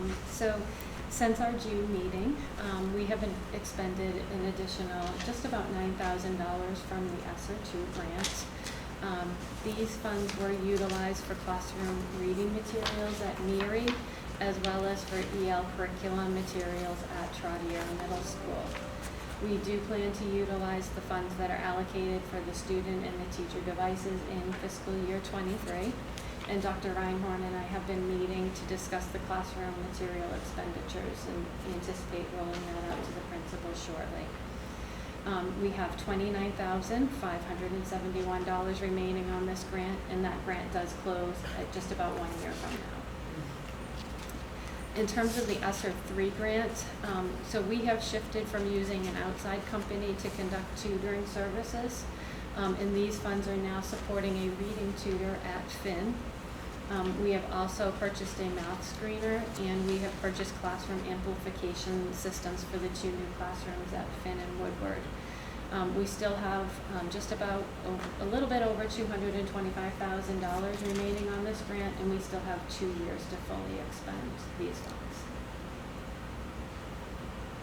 So are there any questions on the grants? Questions? None? Thank you. Alrighty. And then the facility rental revolving account, we have not included in report in your packet this month, because we really had no activity over the summer months. It was very quiet, so we will, we're looking at the report and what we're going to be presenting to the committee, and we will roll that out next month. Okay. And then the last item that I have is on the student activity accounts at Trotter. So if you remember last year, we did ask the school committee to vote to close out the student activity account here at Trotter, and we moved on to the warrant process where all of the expenditures would go through the AP warrant, and this was done in consultation with the town. Well, since that time, Sunny Cox, Caroline Willard, and I have been working with Principal Hershak, with the town treasurer, Brian Ballantyne, and with the town accountant, Carla McAuliffe, to get a finalized number for this account that we could present to the school committee. When these accounts closed, the student activity money market account had a balance of approximately $30,000 in that account. This is an agency account, and it can only be used to directly benefit the students. So staff stipends are not permitted to be expended from that type of an account. Additionally, the student activity checking account was used for the collection of student fees, like field trips and athletics, or any type of activity that was going on here at Trotter. And that account had a balance of approximately $40,000. The analysis that's included in your packet provides an outline of clubs, of the club accounts within the student activity account that we have identified as being either active, and then there are those that we consider to be dormant. So we propose to use the balance of the funds to make whole any accounts that were negative, to close the dormant accounts, and then to create a starting fund balance for clubs in FY23. The funds associated with the active accounts can only be used, as I said, for activities related to the specific club or group, and cannot be used to pay stipends. The remaining funds will reside in a fee-based student activity account that, again, can only be used for activities directly benefit students, but can be used for stipends, such as coaches or club advisors. And then based on our conversations with Mr. Hershak, they are actually going to be starting a soccer program this fall at Trotter, and so some of these funds will be used to start that program. And again, I just want to reiterate that all of these expenses do go through the school committee for review. They're reviewed at central office, and they're also reviewed by the town. So the fund, we are monitoring any expenses that would come out of these accounts. So the proposed balances line, that's the proposed starting balances? Yes. After you've, I'm going to use the word reconcile, that's not really the right word, I guess, but kind of the dormant accounts to the active accounts. Yeah. So can something move easily or with difficulty from kind of one account to another? In other words, if somebody determines that there's really, we wish we had $7,000 in the drama account, but frankly, music didn't need it, okay? It What- does have how to does stay, that it does have operate? to stay with that club, and that's why we've really been taking this Yeah. seriously. So you really had to put in, you really had to be certain, or as certain as you can, that these are gonna be sufficient, if you will, well, Yes. for the starting balances. Yeah, we've had many Because you can't- conversations they can't with move. Gary about this, and, Mhm. you know, we've talked about because drama is a little more active than some of the other groups, so we know that they are pretty self-sustaining. They've never not been able to support their activities, but some of the others, you know, we've seen some off years, especially with COVID, so this will help too. So what would the school committee involvement be in this area, if any? I mean, I said, You are responsible for the student activity accounts and the oversight of that according to Mass General Law. So it's really just right now looking at these accounts and verifying like the numbers that we have given you. And then moving forward, you'll be reviewing any warrants, any payments that are coming out of these accounts. Can you talk a little bit more, I'm sorry. Oh, go ahead. Kind of late. It's okay. It's okay. Go ahead. Oh, no, that's okay. All right. Can you talk a little bit more about the dormant accounts? Because I don't quite have a comfort level, like for example, chair basketball, field hockey, and yearbook, proposing a start at 0 for 2023. Can you tell me like how you got to that suggestion? And yeah, I'll start with that. And I'll probably rely on Keith here because he does have the historical background, but we did, as I said, we did talk to Gary, we went over all of the accounts, and he did identify those clubs that really are not active any longer. Mhm. The yearbook is really right now it's not handled through the student activity because it's all handled by a vendor where the parents go online and they purchase it directly. So there's no funding needed for that. The field hockey and the basketball, those right now are all handled through the operational budget where that's part of, we have the coaching established for that. And I don't believe that cheering is anything that is offered any longer along with the locks and the recycling. So like I said, we did have Gary review all of these and he identified those clubs that are no longer active. Well, what is locks?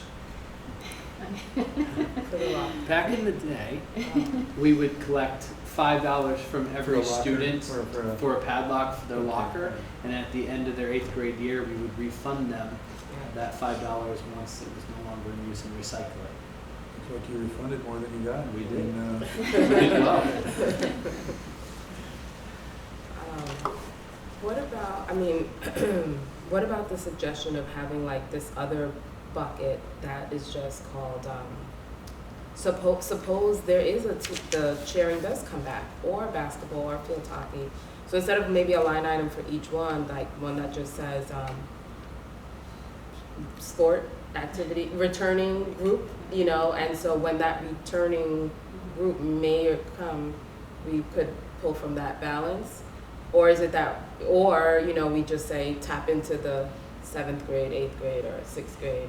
So But you can't tap in. we can't, yeah, we You can't do can't tap in. that, but one thing that we are setting up, and, you know, I apologize if I wasn't clear about it, is that there will be that mechanism, there are two types of student activity accounts. There's the agency where we can't touch it, like we're the custodians of the students' money and it can only be spent on the students, and that's why the stipends can't go in.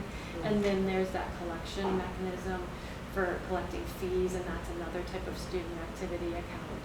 And so that's where the remaining money will go into that account, so it might give some flexibility if there is a new club that Trotter wants to start, where we could tap into those funds. But it seems like even if one of the dormant accounts became not dormant, you could collect fees to basically Yes, fund that absolutely. account, just like Absolutely. the other accounts. Right now, Absolutely. nothing's happening in those areas, so the activities, okay. I'm sorry, yes. So and I probably missed this, but so we have a total of let's say about $8,000 in all the active accounts right now, and so that would be redistributed, and then we're adding about 15,000 total. Where is that in our budget? In the budget That's somewhere? coming from the money, the $30,000 and the $40,000 that I had spoken about Gotcha. earlier from Okay. those accounts. the Yes. checking accounts. Okay, thank you. Currently today, if you're join an activity at Chartier, there's a portal you go to, Unipay, where you pay $70 for the activity fee.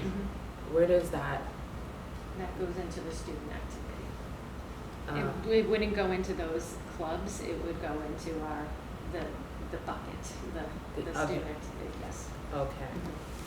Which is not listed here because that is under different jurisdiction. I'm asking because I'm paying these fees. I want to know where is it going. Okay. And so for the other families that have just paid a student activity fee, they want to know where is it going. And additional question, Keith, for you. So if some of these active accounts that may utilize our buses today or in the future, does that tap into this too? Like, so they need to take transportation from point A to point B for a particular event. Do they pull out of here, or is that something? So for example, the world language account, Yeah. they go to C'est La Vie. Okay. And so if there's transportation associated with that, the advisor will make sure that they're collecting, the funds that are needed. But there is now this, money allocated just for world language. So if there is an event and they do run a little short, then they'll have money in it. It might be the difference between charging, $15 instead of $25. Understand. So they can draw the 10 per kid, from this to offset the cost of the bus. Or you might have that note at the bottom. If this is a challenge for your family, please Absolutely. contact us. Yes, exactly. So where did Kamali's $70 go? It's not on this Not page. here, not on that page. But I mean, will it ever get here? No, you No. said something about, you said something about it's under another jurisdiction. Yes, yeah. So Because this is only going to be from this is only student, for these club for these fees. clubs specifically and the for that balances. club. Exactly. It- Yeah. it- Yeah. This is, And then there's a student activity revolving account, Which is where her $70 would be. so this is a bit of making sure that the fund balances that we have are going to the right places. Once these accounts are zero, this will go away. Gotcha. Correct. Okay. This is a bit of, well, this is just making sure that we have the correct financing mechanisms to spend this money and we're following Mass General law. So that is the work that Becky has been doing, because we've had this balance in these accounts, and now Becky has organized it so we can expend it following Mass General law in the appropriate way. Once we expend these funds, this document will go away, and then you'll see the student activity fees that we collect that we will expend for activities in the future. And just to point out on the student activity fees, that is for students who are participating in clubs and activities. Yes. So if the student is not participating in any clubs, then they would not pay that $75 fee. Yes, that's true. So it's on a participant kind of basis. So if you choose, I got it. yeah, I got it. Wasn't always the case. Well, all right, so are we good? So we One more thing. So you discussed this with Gary, and also representative, like someone like Rhoda, for example, for world language, or like did someone? Well, it's more of a club here that the world language teachers Okay. run. Okay. Yes. Yeah, these were all allocated for extracurricular activities. Well, I note that we spent about 50 seconds on the $21 million expense. And I don't want to look at the this is tape and big. find out how much time we spent on the $23,000, but nonetheless, okay. We have one opportunity it was to do worthwhile. this, so. All right, all right. So, moving on. So we need 2 votes on this, and we need to confirm Trotter Middle School's active student activity clubs and balances as of 7/1/2022, and then to move the remaining money market account to student activity revolving account. Can we just I so think we move could- that? So I think moved. so. So moved by Katura. Is there a second? Yes, second. Seconded by Jen. Any more discussion? Okay, all in favor? Opposed? It's unanimous. Thank you. Thank you. I just thank Becky, this is a lot of work. Yeah. I actually have no doubt. And again, a partnership with the town of South Carolina. Yeah. So We're gonna do a collaboration. this is good work. Yeah. So also in your packet is the FY24 budget priorities. So as you recall, 2 years ago, we spent a lot of time as a committee thinking about the priorities and aligning the priorities to the district's strategic plan, Vision 2026. So they're in your packet for discussion, and how you want to approach this is up to you as a committee. My suggestion is that you take a look at these as a committee, and then we could actually schedule a virtual meeting to kind of dive in a little bit deeper into these, since it's been about 2 years since the committee has really taken a close look, and then we could bring these back in either the October or November meeting. Works for me. Any objection to that? Okay, sounds good. So also in your packet is the proposed budget calendar. So Cheryl Lepre did take last year's calendar and move forward the dates. So the budget process for FY24 has already begun, and internally we already started having conversations as a central office leadership team around process, and we will begin the conversation with the building level with principals in the next couple of weeks. And the budget process will be here before we know it, and we'll have many meetings and events related to the FY24 upcoming budget year. So happy to answer any questions. If there are no questions, There are none. the last item for the superintendent's report is really a communications update. So beginning last spring, we have put a lot of effort into rebranding our website and updating our website based on much of the feedback we received from our parents, teachers, and community members, to make the information more accessible, as well as to make it more uniformed in terms of where it's located on our website. So through the work of the technology department and Jen Tracy, all of our websites have been rebranded with the thinking of making it more accessible to the end user, making sure that information is easily found, and making sure that our website is really user-friendly. So I'm very pleased with the work and the new design, and I think that some of the anecdotal feedback we receive from parents is that it's much more user-friendly, it's easier to find information. However, with that said, we are still taking feedback, and we're still making tweaks here and there based on some of the information and feedback that we are receiving. Secondly, so as you all know, one of our goals was to update our unified communication system. In the past, we've used OneCall. Through a lot of work last year, we investigated some new tools and landed on a new tool called Parent Square, which is our unified communication system. One of the reasons why we went with this tool was really around the ease of accessibility to parents to receive information in the way that they could digest and understand. So the translation feature has really been a nice feature. Before, when we sent out a communication, a user would have to then take 5 or 6 steps to get that information translated into a language that suited their needs. With Parent Square now, the information comes automatically translated to the preferred language of a family. And that's been a real powerful asset that we've experienced so far in the early going. We've also worked as a leadership team, really thinking about how to unify our communication.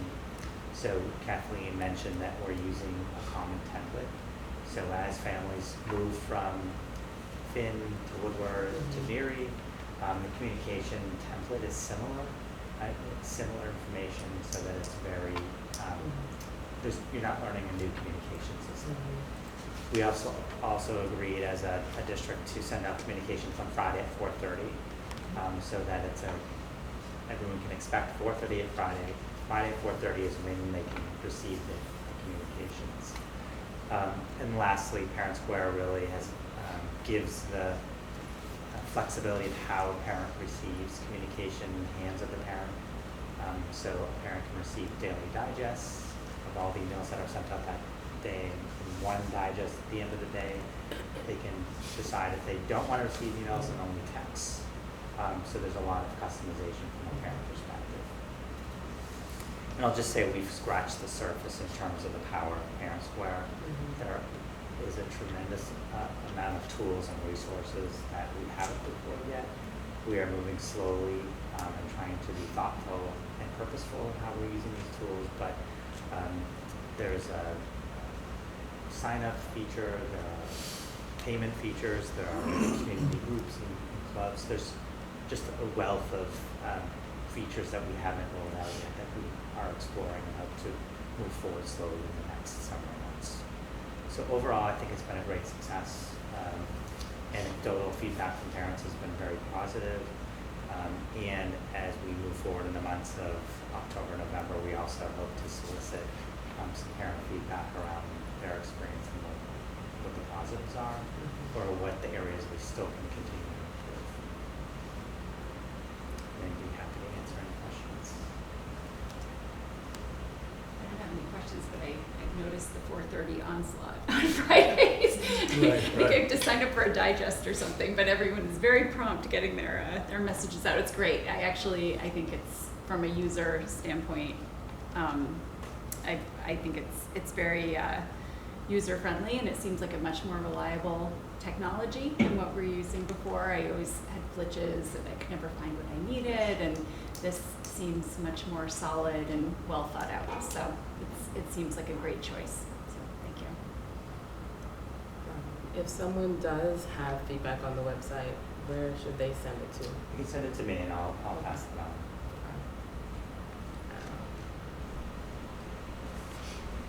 Could I just add one feature of Parent Square that I'd highly recommend, and that is parents downloading the Parent Square app. That is a great application that synthesizes all the information into one place.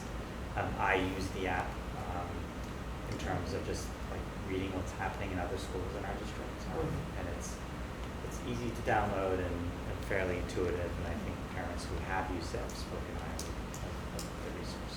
It's a nice app. Okay, any other questions on that? Educational policy, none at this time? Not at this time. Policy development, We have a distribution of two policies, so we have the small necessities leave policy, J300, and pregnant students, J330, and those are policies that were approved and moved forward in the spring, and we're distributing them this evening. personnel items? Sure, so in your report is the personnel report for basically the past several months. I just want to thank Heather Richards and the Human Resources Department. It's been an active recruiting season. I will share that the reputation of our district and the competitive salaries we offer has been really helpful in this recruiting market. And we were able to welcome many outstanding new employees to our team. We also were able to have some people take on new roles as a result of vacancies. So people who had served prior as ESPs have stepped up and now are educators, which is part of the work that we're doing internally, of really creating spaces and opportunities for people to have promotions and gain education to take on new roles and positions. We did have a retirement over the summer. Paula Melican, who has been a long-time ESP in our district, announced her retirement.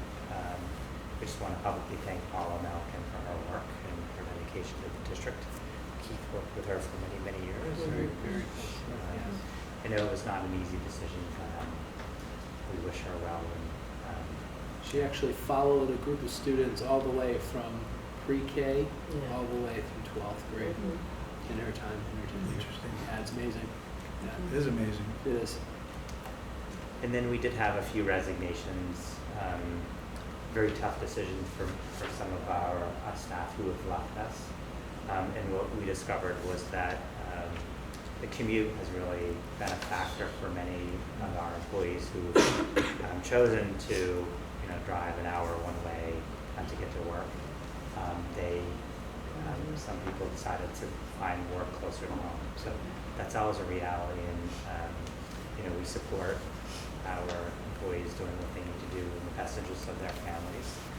But we did notice that the conversations that we had with this resignations are really around trying to find work closer to where they live. I'm curious, as far as the number of folks that were recruited, compared to last year, is this generally the same number, or is this more or less, or about? It was a typical hiring, okay. year. I will say the prior year, because of COVID and hiring we were doing for subs and so forth, this felt like a more typical hiring season, with the exception that what's not listed on here are all the hires for the extended day program, which were significant. That would be, that was not, you can't really, the baseline's different for that. Correct, but that took a lot of effort and work from HR. So that is the personnel reports. Communications. So in your packet is the back to school newsletter. So again, we spent a lot of time converting. We used to use Constant Contact, converting that template into Parent Square. So Cheryl Lepre has been instrumental in helping do that work. And we received a lot of positive feedback on the back to school newsletter. Also in your packet is information about the MASC-MASS joint conference. It's always a great conference, but not easy to attend for families or committee members who work. However, if folks can attend, it's always a great conference. One that I always walk away learning something about the work that other committees are doing and advocacy that is happening at the MASC level. And I think at this time, I don't think anyone has registered, or so if you're interested in registering, please contact Cheryl Lepre. When is registration closed for that? Do you know? It's November, correct? It is November, correct. I think there was an early bird. Oh, there already was an early bird, right? That came in when. Right, that came in. But I'll find out the exact when registration. Kind of drop closes. dead date, okay, as far as registration. Yeah. And then just a communication around Southborough Youth Commission Board, a nomination for Lori Sugarman Whittier Wellness Award, Dan Morrison, so a well-knowledge award, and that was something that was well-deserved, and that is a communication that is in the packet as well.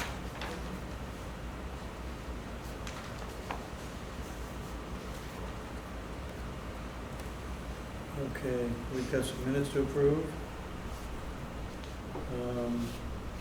It's in your packet. There's the meeting of June 8th, 2022. That's an open meeting. I'll entertain a motion to approve the minutes of the Southborough School Committee open meeting on June 8th, 2022. So moved. So moved. Second? Moved by Kamali and Katura seconded. Discussion on that? All in favor? Yes. Opposed? Carries unanimously. I have a question on the executive session minutes. We're voting to approve and either release or retain on this. That's what I see. Do we have a reason to retain this? My recommendation would be to hold, so I can take a Better closer look at it? and then we can vote these at the next meeting if they're either retained or released. So I would entertain a motion to approve the executive session minutes of June 8th, 2022 from the Southborough School Committee to retain at this point in time. So Is there moved. so moved by Kamali, Second. seconded by Jen. Any discussion on that? All in favor? Opposed? Carries unanimously.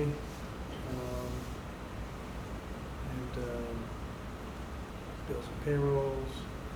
We've got now to talk about agenda items for next month. So far, we know we're going to move the committee vacancy item for next Yes. month. I think we're also we still want the budget priorities item on next month. I mean, obviously there's a traditional agenda. Kamala, did you have? I think that This month, did we have something that we wanted to make sure we got on next month at this point? no, I think we Yeah, actually obviously- addressed both of them this evening. Right, to some degree. I don't think there would be anything incremental in our next meeting that would change for either. That was both for the transition into SCDP, Right. and also the second item was in the around the power of the speaking series, and that event is in October 20th.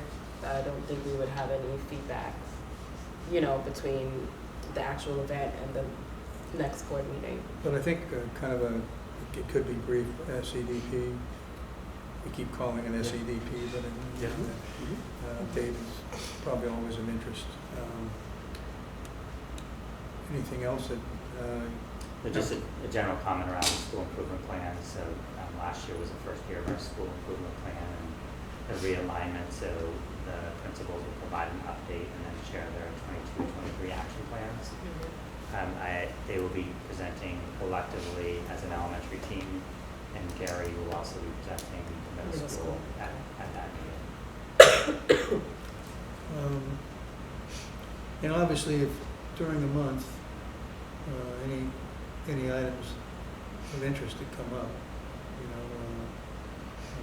hopefully those would be put on at the last minute, but we can certainly put them on. Also, we're going to be revisiting the vacancy. Did we note that? Yeah, that was the first. Yeah, that was the first one. We'll move that forward. All right. We're going to finish up here with public comment again. Is there any public comment from anyone? All right.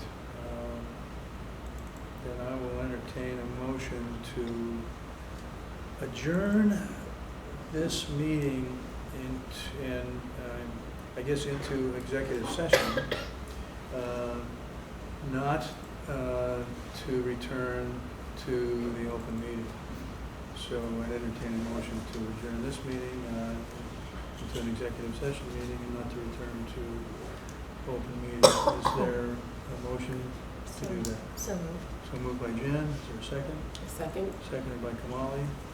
So we are adjourned. We just need a roll call. Oh, that's right, roll call, that's right. So it is now 8:34. roll call to do this. Katura, Yes. Jen, Yes. Molly? I vote yes. So we are unanimous, and at 8:34, we are leaving this meeting, and we will move into executive session.